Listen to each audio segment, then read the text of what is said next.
Self-government is Presentation 5, Part A, in the Building Blocks of a Free Society series. Self-government is the fifth building block of a free society. Our founders pondered the question, what form of government is compatible with a free society? They measured political systems in terms of the amount of coercive power or systemic control that a particular system of government exercises over its people. Governments that exercise 100% control over the people operate under what Cleon Skousen termed ruler's law. Ruler's law is totally dominated by the ruling power. There's complete control with political oppression. At the other end of the spectrum, government has zero power over the people, and a condition of no law exists where anarchy prevails. There is no government, no law, no systemic control, and no governmental power.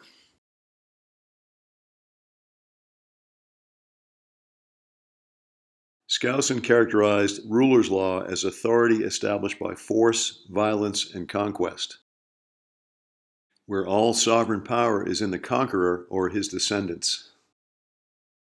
The people are not equal, but divided into classes that are looked upon as subjects of the king.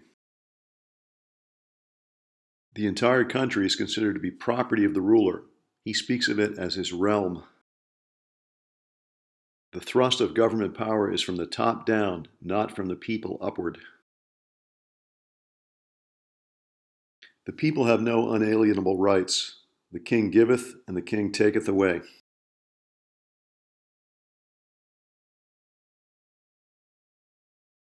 Furthermore, under ruler's law, government is by the whims of men, not by fixed rule of law, which the people need in order to govern their affairs with confidence. The ruler issues edicts, which are called the law.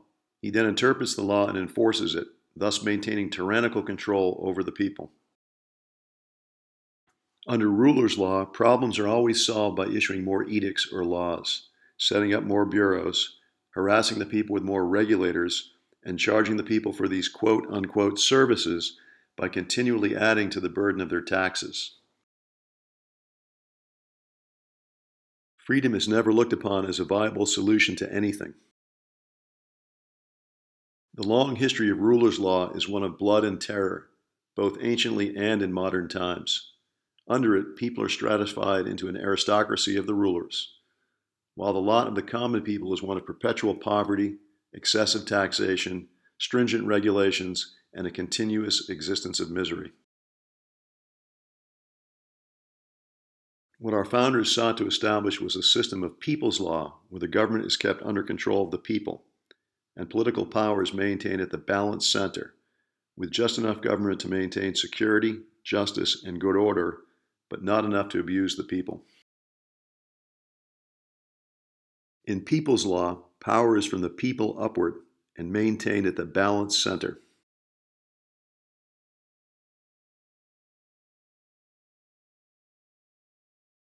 Under people's law, power emanates from the people.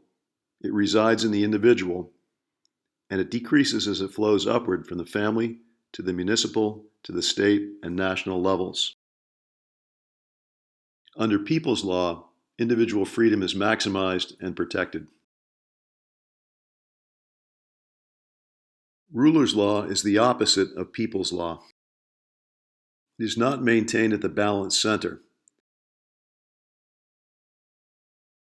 The pyramid is inverted where all power resides in the ruler, not from the people upward.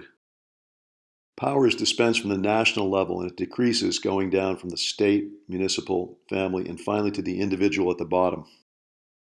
Individual freedom and rights are minimized and are subject to the whims of those in power.